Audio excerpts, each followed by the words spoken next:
Hello बच्चों, कैसे हैं आप। मैं यही चाहूँगा फिट रहें, मस्त रहें, पढ़ते रहें, आगे बढ़ते रहें। आज सेकंड चैप्टर का 8th लेक्चर है। वीडियो का नंबर है 2.8 यानी कि सेकंड चैप्टर का 8th लेक्चर। बिल्कुल कंटिन्यूटी से करा रहा हूँ, हर एक टॉपिक को करा रहा हूँ। बिल्कुल टेंशन लेने की ज़रूरत नहीं है। पूरा चैप्टर सीरीज से मिलेगा, हर चैप्टर जो भी मिलेगा मेरा बिल्कुल कंटिन्यूटी से सीरीज से मिलेगा। थोड़ा सा ध्यान दें, बिल्कुल समझ में आएगा, बहुत आसान है। आज आप पढ़ोगे, देख रहे होगे, electrostatic properties of a conductor. Electrostatic properties of a conductor.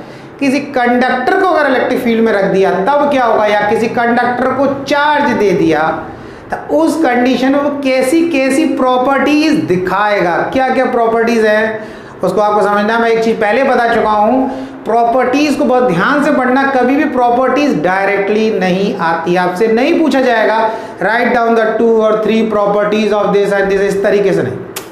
कोई प्रॉपर्टी आपने पढ़ी उस पर आपसे आएगा क्वेश्चन।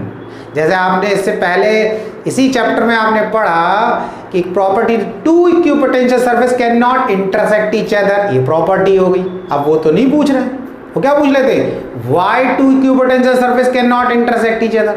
अब आपने तो पढ़ी प्रॉपर्टी कि 2 इक्विपोटेंशियल सरफेस इंटरसेक्ट नहीं कर सकते, तो उन्होंने कहा क्यों नहीं कर सकते।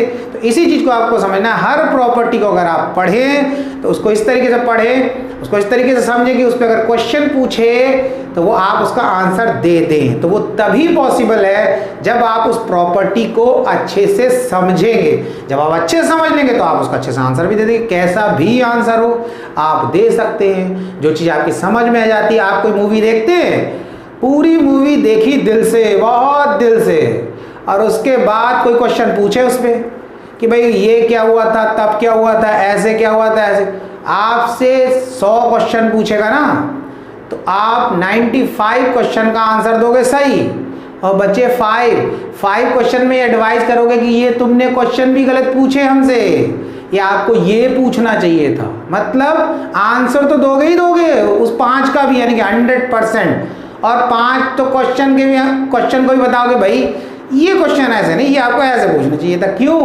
क्योंकि आपने अच्छे से उसको देखा, दिल से देखा, सही से समझा, तो बस ऐसे ही होता। इसमें भी यही है, इसको भी ऐसे ही पढ़ना है कि बिल्कुल दिल से, बिल्कुल मन से पढ़ना है, ताकि क्या हो, हर चीज़ समझ में आए। और जब समझ में आएगी तो फिर कैसा भी क्वेश्चन हो, हर क्वेश्चन का आप आंसर दे सकते हो। अगर आपको समझ नहीं आया तो आप आंसर नहीं दे पाओगे। तो स्टार्ट करते हैं। तो पहली प्रॉपर्टी है कि किसी कंडक्टर को अगर आपने इलेक्ट्रिक फील्ड के अंदर रखा तो उसके अंदर इलेक्ट्रिक फील्ड 0 हो जाती है, या 0 होती है। तो हो कैसे जाता है उसको देखना है। देखो हमने क्या किया, एक पैरेलल प्लेट कैपेसिटर ले लिया, सेकंड चैप्टर चल रहा है, अभी कैपेसिटर भी पढ़ाएंगे। कैपेसिटर क्या होता है अभी आप टेंशन ना लो, आप ऐसे समझ लो, एक प्लेट ये, सिंपल प्लेट, ठीक है यार, कोई प्लेट ले लो घर की, जिसमें स्टील, एल्युमिनियम, इन्हीं की लेते ना, खाना वाना खाते, उन्हीं को मान लो 2 प्लेट हैं। कैसा भी शेप कंसीडर कर लो, सर्कुलर, और दूसरा भी कंसीडर कर सकते हो, वैसे तो ज़्यादातर सर्कुलर ही होती है। एक प्लेट ये, इसको बैटरी से कनेक्ट कर दिया, इसको बैटरी से, यानी कि इसको हमने एक प्लस से कनेक्ट कर दिया, एक यहाँ से माइनस टर्मिनल, ये हमारी सेल मान लिया, सेल से कनेक्ट कर दिया। उसकी वजह से क्या हो गया, इस पर चार्ज आ गया। चार्ज आने के बाद हमें ये नहीं बनाना है, ये हमें नहीं बनाना, हमने दिखा दी बस। ये हमारा एक पैरेलल प्लेट कैपेसिटर हो गया, 2 प्लेट्स हैं, उन पे चार्ज है। अब क्या हो रहा है, इसमें जब इस प्लेट पे पॉजिटिव चार्ज, इस पे नेगेटिव चार्ज, में इलेक्ट्रिक फील्ड प्रोड्यूस हो गई, प्लस से माइनस की तरफ जाती है इलेक्ट्रिक फील्ड, ऐसे जाएगी, यहाँ भी जाएगी, यहाँ पे नहीं बना रहा हूँ लेकिन यहाँ भी जाएगी। अब क्या करना है, हमने यहाँ पे ऐसे करके एक बना लिया, इसके बीच में रख दिया एक कंडक्टर। क्या रखा हमने इसमें, एक कंडक्टर रख दिया। कंडक्टर को आपको पता ही होगा क्या होता है, जो करंट को पास कर देता है, कंडक्टर, ठीक है। कॉपर, एल्युमिनियम, सिल्वर, कंडक्टर, ये हमारा हो गया कंडक्टर, ठीक है, कंडक्टर। या कंडक्टिंग स्लैब भी लिख सकते हैं। कंडक्टिंग स्लैब डाल दिया हमने इस तरीके से, 2 प्लेट के बीच में ऐसे करके कोई कंडक्टिंग स्लैब डाल दिया। अब क्या होता है, देखो ये प्लेट पर, ये कैपेसिटर की प्लेट, इसमें पॉजिटिव चार्ज, ये एक प्लेट है ए, एक प्लेट है बी। इस पर ए पर पॉजिटिव चार्ज, बी पर नेगेटिव चार्ज। इंडक्शन के फिनोमेना, इंडक्शन आपने फर्स्ट चैप्टर में पढ़ा होगा, किसी चार्ज बॉडी को अनचार्ज के पास रखते हैं तो अनचार्ज पर चार्ज डेवलप हो जाता है, अनचार्ज पर चार्ज डेवलप हो जाता है। कैसे डेवलप हो जाता है? और आसान सी चीज तो है, समझना है। आपने लिया जैसे ये कंडक्टर ए, इस इधर लिख देता हूं, ए, इस पर था पॉजिटिव चार्ज, यहां पे लिया दूसरा कंडक्टर बी, इस पर कोई चार्ज नहीं। आपने इसको उठाकर इस बी को किसके पास रख दिया? इसके पास। जैसे ही ऐसे रखा, क्या हुआ? यहां पर नेगेटिव चार्ज, यहां पर पॉजिटिव चार्ज। कैसे आ गया? यहाँ पे तो था नहीं, अरे यहाँ पे तो था, दिख नहीं रहा था। यहाँ पे कैसे दिख नहीं रहा था? समझना है, ये कोई बी मटेरियल है, ये किसी एटम से मिल बना होगा। जब ये कोई कंडक्टर, कॉपर, एल्युमिनियम, सिल्वर, उसके एटम होंगे, एटम होंगे तो इलेक्ट्रॉन भी होंगे, इलेक्ट्रॉन होंगे तो प्रोटॉन भी होंगे। कंडक्टर होते हैं जो फ्री इलेक्ट्रॉन्स होते हैं। तो क्या हुआ, जब आपने ऐसे रखा तो इसके अंदर के जो फ्री इलेक्ट्रॉन वो सारे एक लाइन में आ गए यहाँ पर, और जो एटम थे जिससे इलेक्ट्रॉन गए वो यहां पर रहेंगे, क्योंकि ये पॉजिटिव चार्ज इलेक्ट्रॉन को ही तो खींचेगा। अब इससे इलेक्ट्रॉन क्या, तो यहां पे पॉजिटिव चार्ज की एक लेयर बन गई, यहां पे नेगेटिव। ये तो था इंडक्शन का फिनोमेना, इंडक्शन का फिनोमेना। फिर हम क्या करते थे, यहां से अर्थ कर देते थे। अर्थ का मतलब एक तार जमीन में लगा देते थे, जमीन में लगा, इलेक्ट्रॉन चले गए, एक इलेक्ट्रॉन इसे मिला, एक इलेक्ट्रॉन, ये तो न्यूट्रल हो गया। अरे भाई बॉडी तो हो गई हमारी नेगेटिवली चार्ज। इस तरीके से बताया था। तो इंडक्शन क्या था? इंडक्शन किसी चार्ज बॉडी को अनचार्ज के पास रखा तो उस पर चार्ज डेवलप हो जा रहा है, ये हमारा इंडक्शन। अब इधर देखो, अब क्या हुआ, इंडक्शन के फिनोमेना की वजह से इस साइड पर negative charge, negative charge, negative, इस साइड पर positive charge, positive charge, positive charge. बात समझ में आई? अब ये जो गैप है, खाली जगह है, इसमें इलेक्ट्रिक फील्ड का डायरेक्शन ये हो गया हमारा ई नॉट इधर। अब इस कंडक्टर के अंदर भी इलेक्ट्रिक फील्ड प्रोड्यूस हो गई, उसका डायरेक्शन ऐसा, ये लिखा हमने ई आई। ई आई का मतलब induce electric field. Electric field induce हुई, पहले कंडक्टर में नहीं हो रही थी, कंडक्टर को इलेक्ट्रिक फील्ड में रखा तब उसमें इंड्यूस हुई, इसलिए ई आई। ई इलेक्ट्रिक फील्ड, आई माने इंड्यूस इलेक्ट्रिक फील्ड। इंडक्शन की वजह से इलेक्ट्रिक फील्ड प्रोड्यूस हुई। अब इसके अंदर देखो, ई नॉट का डायरेक्शन होगा left to right, E I का होगा राइट टू लेफ्ट। तो क्या होगा, हमने लिखा E equals to E naught minus E I, ये लिख दिया हमने कि ई नॉट का direction left to right positive ले लिया, ई आई का राइट टू लेफ्ट तो नेगेटिव ले लिया। दोनों को हम ऐड ही कर रहे हैं। इसमें कई बार बच्चे सोचते हैं ऐसे कैसे कर दिया, हम बोल रहे हैं ऐड लगा दिया माइनस, तो इसको बहुत आसान है, आप ऐसे समझो ना, ई नॉट लिखा, मैं तो कई बार बताया, ऐसे ब्रैकेट लगा दो, ई आई कर दो भाई, इसको प्लस कर रहे हैं, देखो प्लस का साइन। ई नॉट का डायरेक्शन लेफ्ट टू राइट, इसलिए हमने प्लस में, ई आई का direction right to left minus में। अब जब ब्रैकेट ओपन करोगे तो क्या हो जाएगा भाई, ई आई हो जाएगा। ये हो गया भाई, हो गया नहीं हो गया? अब ये देखा गया एक्सपेरिमेंट से कि इसके अंदर तो इलेक्ट्रिक फील्ड जीरो होती है। तो कहा जब इसके अंदर जीरो होती है तो कब जीरो हो सकती है, जब ई नॉट ई आई के बराबर हो। अगर ये दोनों वैल्यू बराबर होगी तो जीरो। तो किसी भी कंडक्टर के अंदर जो इलेक्ट्रिक फील्ड होती है वो जीरो होती है, क्योंकि उसमें जो अप्लाइड इलेक्ट्रिक फील्ड होती है और उसके अंदर जो इलेक्ट्रिक फील्ड प्रोड्यूस होती है उसकी स्ट्रेंथ बराबर होती है, इसीलिए उसके अंदर इलेक्ट्रिक फील्ड जीरो होती है। आपको ये याद रखना है कि किसी कंडक्टर को इलेक्ट्रिक फील्ड के अंदर रख दो। जैसे अभी ये कंडक्टर था, दो ऐसे प्लेट थी, इस पे पॉजिटिव चार्ज, इस पे नेगेटिव, इलेक्ट्रिक फील्ड जैसे जा रही, आपने रख दिया बीच में कंडक्टर का। कंडक्टर के अंदर इलेक्ट्रिक फील्ड कितनी, तो कहा जीरो। एक तो ये याद रखना, बिल्कुल याद रखना। दूसरा समझना है, ये तो हो गया एक इसकी प्रॉपर्टी। दूसरा ये समझो कि अगर किसी कंडक्टर को चार्ज दे दिया, जैसे मैं इसी के साथ बता, अगर कंडक्टर है, इसको चार्ज दे रखा है, स्फीयर है, कैसे भी शेप का है, तो इसके अंदर भी इलेक्ट्रिक फील्ड जीरो ही होती है। ये दो पॉइंट आपको बिल्कुल याद करके रखने हैं, ठीक है? तो ये पहली प्रॉपर्टी हो गई, कंडक्टर के अंदर इलेक्ट्रिक फील्ड जीरो अगर हम उसे इलेक्ट्रिक फील्ड के अंदर रख देते। अभी हमने क्या किया, एक कंडक्टर को इलेक्ट्रिक फील्ड के अंदर रखा, उस कंडक्टर के अंदर electric field zero, first property. इतना समझ में आ गया। दूसरी प्रॉपर्टी है हमारी सेकंड प्रॉपर्टी कि किसी भी चार्ज कंडक्टर से जो इलेक्ट्रिक फील्ड निकलती वो हमेशा नॉर्मल रहती, परपेंडिकुलर। जैसे आपने कोई भी कंडक्टर ले लिया, चाहे किसी भी शेप का ले लो, ये तो मैंने स्फेरिकल बना दिया, आप कोई नॉन यूनिफॉर्म शेप भी ले सकते हो, उससे कोई फर्क नहीं पड़ने वाला। आप ऐसा, तो यहाँ पे पहले इसको देख लो, तो उसमें क्या हो रहा है, इलेक्ट्रिक फील्ड ऐसे जा रही, ऐसे जा रही, तो कैसे निकल रही, देखो ये ऐसे नॉर्मल 90 डिग्री सरफेस से 90 डिग्री बनाती हुई निकली, कहीं से भी निकलेगी ये 90 डिग्री ही बनाती हुई ये इलेक्ट्रिक लाइंस निकल रही, 90 डिग्री बनाती निकलेंगी। अब सपोज कर लो हमने ऐसे लिए टेढ़ा मेढ़ा बना दिया भाई, ऐसे अब टेढ़ा मेढ़ा बना दिया, तो बना दो, कोई दिक्कत नहीं, टेढ़ा मेढ़ा, समझ गए, खाते होगे टेढ़ा मेढ़ा, मत खाया करो, वो टेढ़ा मेढ़ा बेकार है वो। अब इधर देखो क्या हो गया, अब इसको ऐसा, अब यहाँ पर अगर हमने ऐसे बना दिया तो यहाँ पर तो इलेक्ट्रिक फील्ड, ये जो इलेक्ट्रिक फील्ड जा रही है ये 90 डिग्री नहीं बना रही, इसका मतलब ये पॉसिबल नहीं है, ये डायग्राम गलत हो गया। जहाँ पर भी बनाना में ऐसे बनाना पड़ेगा, तब हमारा करेक्ट रहेगा, ऐसे। तो इलेक्ट्रिक फील्ड किसी भी चार्ज कंडक्टर से जो इमर्ज करती निकलती तो वो सरफेस से 90 डिग्री बनाती है, उसे 90 डिग्री बनाती है। इतनी बात आई समझ में? ठीक है। अब एक चीज और मैं बता दूं कि इसमें कंडीशन क्या है, ये दूसरी प्रॉपर्टी।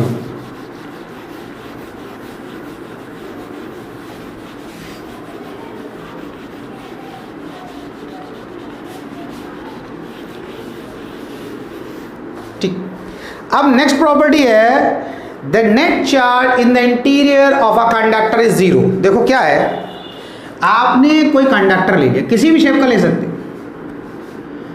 ये कंडक्टर ले लिया, तो इस कंडक्टर के जैसे अभी मैंने ऐसे बना दिया, थोड़ा डबल बनाया,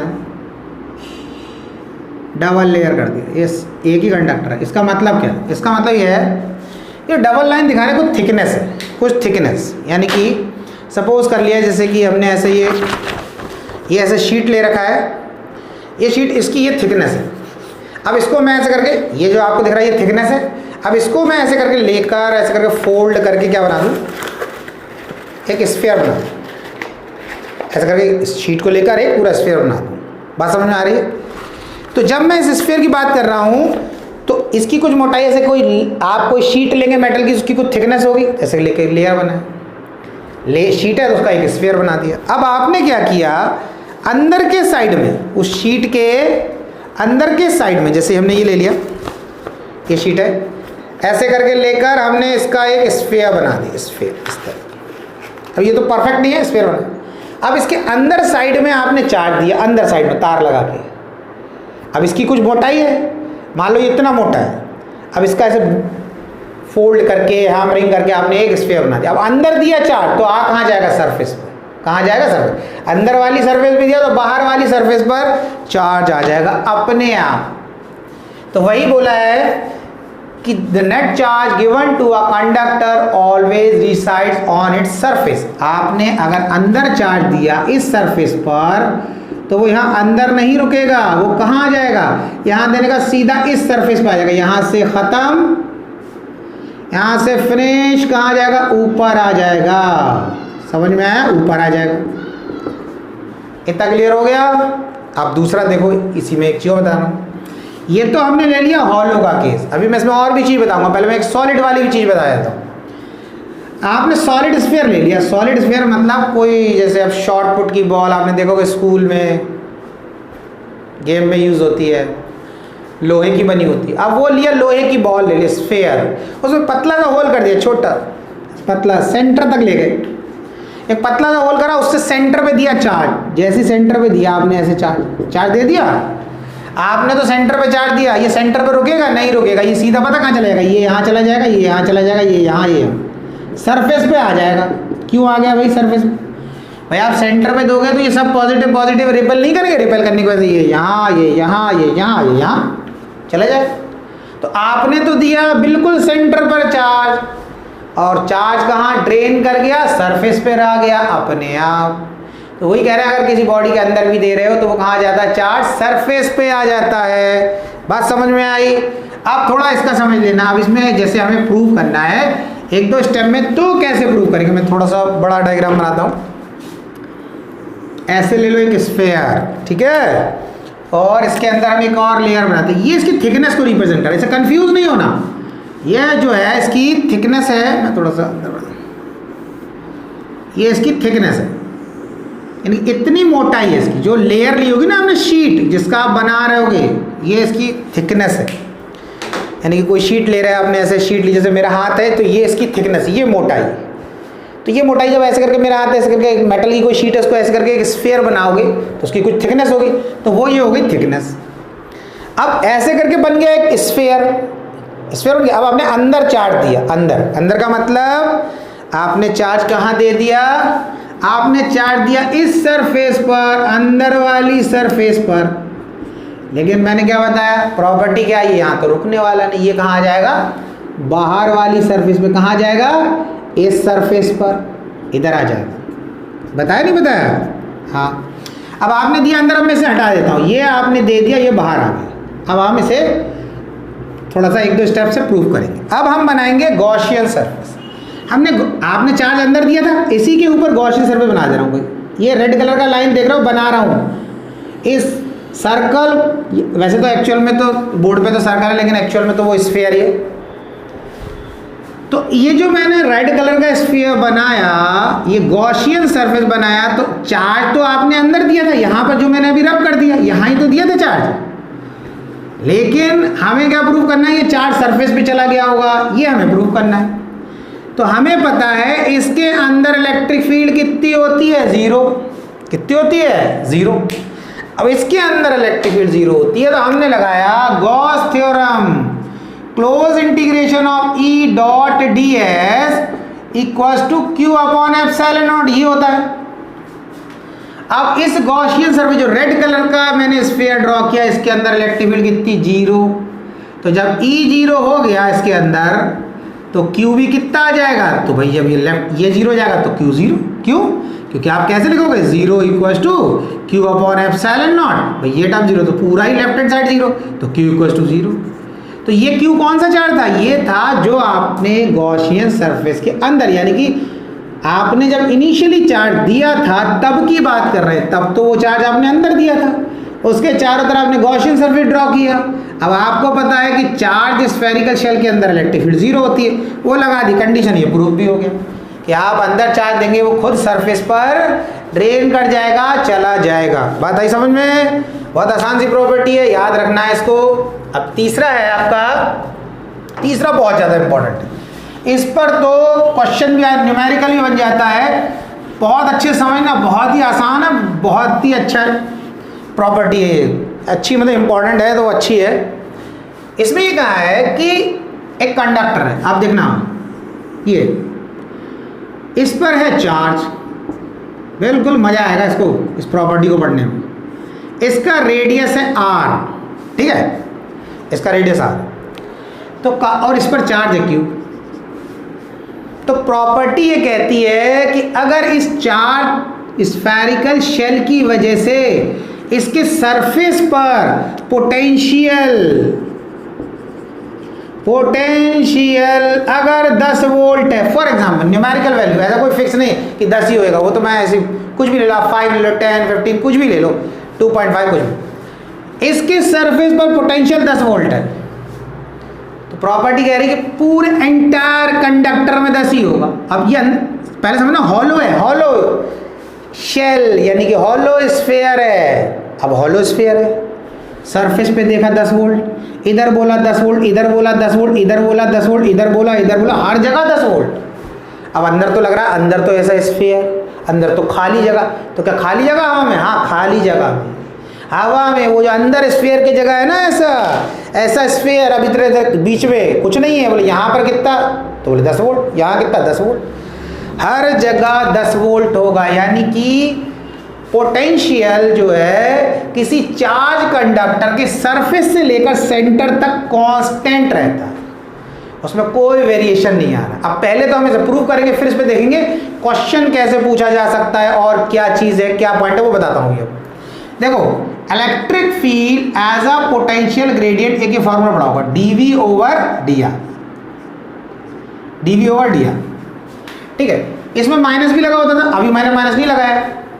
माइनस क्यों लगा होता है उसका मैं रीजन भी बताया, मैंने नोट भी लिखवा रखा, आप देख सकते हैं। वो डायरेक्शन बताता माइनस डायरेक्शन, तो हमें यहाँ पे भी डायरेक्शन की बात नहीं कर रहे, हम सीधी प्रॉपर्टी की बात करें। तो हमारा फॉर्मूला है E equals to DV over D R. अब डीवी क्या है, change in potential, D R change in distance, कैसे डिस्टेंस में चेंज आ रहा है, कैसे पोटेंशियल में चेंज आ रहा है। अब क्या हो रहा है, हमें पता है चार्ज स्फेरिकल शेल के अंदर इलेक्ट्रिक फील्ड कितनी होती है, 0, अभी बताया, बिल्कुल याद रखना है। चार्ज स्फेरिकल शेल के अंदर इलेक्ट्रिक फील्ड 0। अब ये हो गया 0, अब ये हो गया डीवी ओवर डी आर। अब डीवी ओवर डी आर का मतलब पोटेंशियल को डिफरेंशिएट कर रहे हैं, किसके रिस्पेक्ट में, डिस्टेंस के। अब आपने पढ़ा होगा कि हम 11th क्लास में लिखते थे x डिस्प्लेसमेंट, तो क्या लिखते थे, dx ओवर dt। तो क्या बोलते थे, x को डिस्टेंस बोल रहे हैं या डिस्प्लेसमेंट बोल रहे हैं, तो डिस्प्लेसमेंट या डिस्टेंस को डिफरेंशिएट कर रहे हैं टाइम के रिस्पेक्ट में, मतलब ये देख रहे हैं इसमें टाइम के रिस्पेक्ट में क्या चेंज आ रहा है। ऐसे ही पता लगा वेलोसिटी, तो लिख दिया dv over dx, sorry dv over dt। Velocity को डिफरेंशिएट कर रहे हैं टाइम के रिस्पेक्ट में, तो ये क्या होता था, dx ओवर dt क्या आता था आपका वेलोसिटी, dv ओवर dt क्या आता था एक्सेलरेशन। तो बोलते हैं डिफरेंशिएट। अब डिफरेंशिएशन अगर 11th में पढ़ा होगा तो आपने एक उसमें फॉर्मूला पढ़ा, क्या, कांस्टेंट का डिफरेंशिएशन क्या होता है, 0। किसी भी कांस्टेंट का, कोई नंबर है कांस्टेंट, उसका डिफरेंशिएशन 0, या किसी क्वांटिटी को कांस्टेंट बोल दिया, आपने बोला मास कांस्टेंट है, उसको डिफरेंशिएट कर रहे हो सपोज कर ले, तो उसका डिफरेंशिएशन 0। अभी जैसे यहाँ पर हम बोल रहे हैं पोटेंशियल को डिफरेंशिएट कर रहे हैं, dv ओवर dr का मतलब पोटेंशियल को डिफरेंशिएट कर रहे हैं डिस्टेंस के रिस्पेक्ट में। अब इलेक्ट्रिक फील्ड हमें पता है चार्ज स्फेरिकल शेल के अंदर 0 होती है, इसलिए हमने लिख दिया 0। तो हम बोलेंगे पोटेंशियल का डिफरेंशिएशन 0 आ गया। अब पोटेंशियल यानी कि v का डिफरेंशिएशन 0 आ गया, तो इससे क्या पता चल रहा है, therefore v equals to constant, v equals to constant. Potential क्या हो गया, कांस्टेंट हो गया। अब कांस्टेंट कैसा हो गया, कहाँ के लिए कांस्टेंट, कैसे कांस्टेंट, उसको समझो, वो है हमारे लिए इंपॉर्टेंट। मैंने क्या बताया, जितना वोल्टेज इधर मिलेगा उतना इधर, उतना इधर, उतना इधर।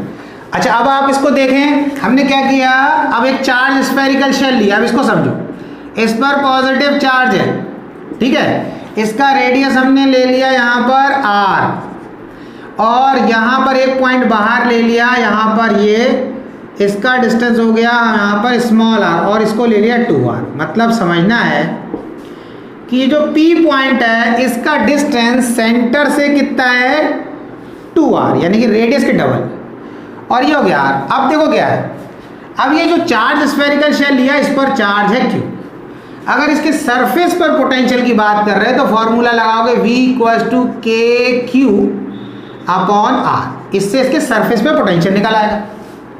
अब आपको निकालना है इसके बाहर, outside the charge spherical shell P point पर, तो हमने क्या किया, v equals to kq।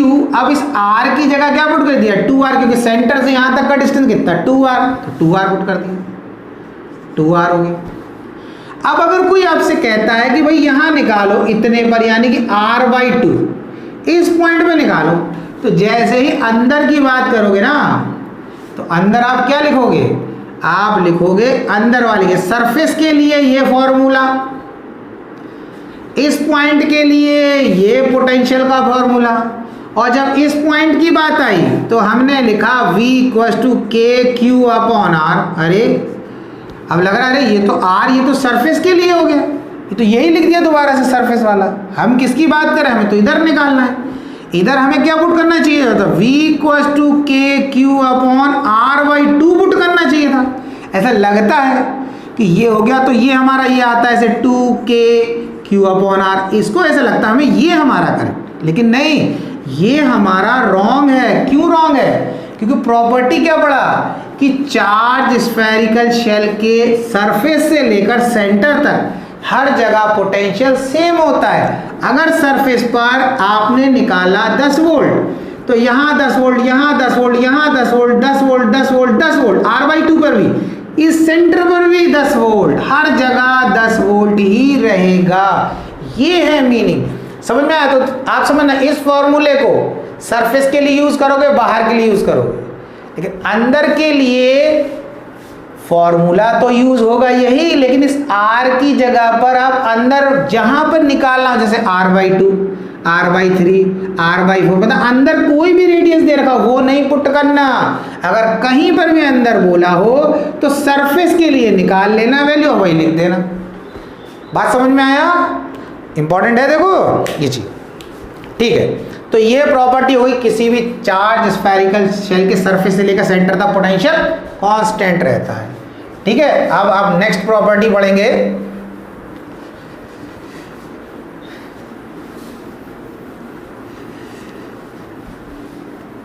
Next property है चार्ज स्फेरिकल शेल के सरफेस पर, इस सरफेस पर इलेक्ट्रिक फील्ड जो होती है वो equals to sigma upon epsilon naught unit vector N. ये आपको प्रूव करना है कि चार्ज स्फेरिकल शेल के सरफेस पर इलेक्ट्रिक फील्ड इतनी होगी। अब देखो, फर्स्ट चैप्टर में लास्ट डेरिवेशन में करवा चुका हूं चार्ज स्फेरिकल शेल का, कि किसी चार्ज स्फेरिकल शेल के सरफेस पर इलेक्ट्रिक फील्ड कितनी होती है, तो वो निकाला equals to 1/4 pi epsilon naught q upon r square. ये इसका रेडियस है, इसका रेडियस है, ये निकाल लिया। देख लेना आप डेरिवेशन फर्स्ट चैप्टर में, ये निकाला। अब हमने क्या किया, सरफेस पर चार्ज है तो सरफेस चार्ज डेंसिटी का फॉर्मूला q अपॉन a, तो q किसके बराबर हो गया, सिग्मा a के बराबर, sigma surface charge density, area की जगह लिखा 4 पाई r स्क्वायर। किसका एरिया है, स्फीयर का सरफेस एरिया। ठीक है, 10 में पढ़ा होगा, याद है मुझे, पता है आपको।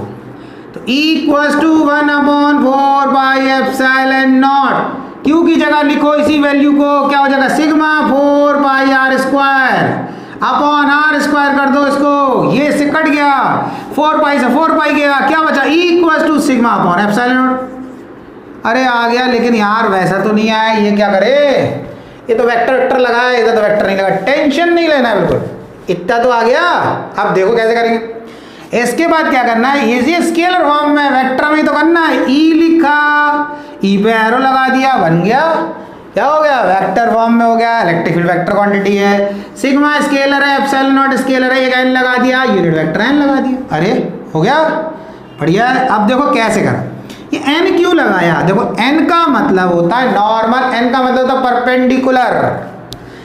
n जहां भी लगा होगा वो वेक्टर और उसके ऊपर कैप, तो पहली चीज समझना, n के ऊपर कैप, यानी कि n यूनिट वेक्टर है। किससे पता चला, कैप से, कैप से तो पता चला यूनिट, और n से पता चला नॉर्मल। देखो यूनिट वेक्टर ये भी होते हैं, i, ये j, ये k, इन पर भी कैप लगा, ये यूनिट वेक्टर है। लेकिन ये किसी सरफेस पर परपेंडिकुलर है या नहीं, इनकी पोजीशन कैसे, वो हमें नहीं पता चल सकता। लेकिन n लिख दिया तो n का मतलब है कि ये यूनिट वेक्टर उस सरफेस पर नॉर्मल होगा, परपेंडिकुलर होगा।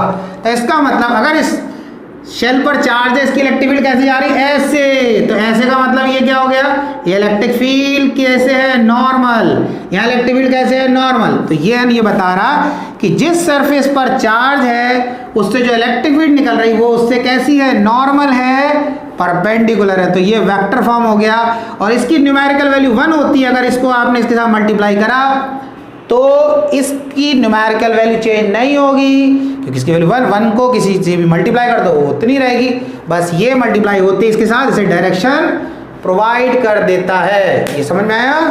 तो ये एक प्रॉपर्टी हो गई, और लास्ट एक है आपकी प्रॉपर्टी कि आपको प्रूव करना है कि इलेक्ट्रिक फील्ड किसी भी चार्ज स्फेरिकल शेल के अंदर कितनी होती है, 0 0 0। अरे अभी तो शुरू से ही यार बोल रहे, बार बार वही चीज लग रहा होगा तुम्हें यार, एक ही चीज के पीछे पड़ गए, क्या हो गया है, E0 बार क्या बोल रहे हैं कि एक चार्ज स्फेरिकल शेल है, इसके अंदर इलेक्ट्रिक फील्ड कितनी होगी, 0। अरे ये क्या बोले, कई बार बता दिया, फिर बताएंगे। चलो अब समझो थोड़ा किस तरीके से बताएंगे, थोड़ा चेंज करते हैं फ्लेवर को।